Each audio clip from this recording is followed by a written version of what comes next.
How to manage the audio on MX Player app. Hello guys, so all what you have to do is simple.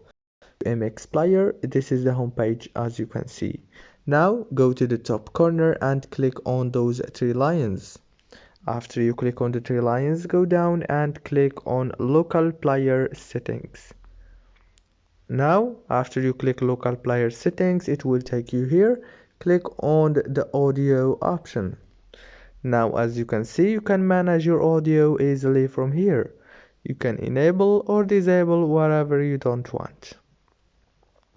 If this video was helpful, please don't forget to like and subscribe, and thank you for watching until the end. Thank you so much.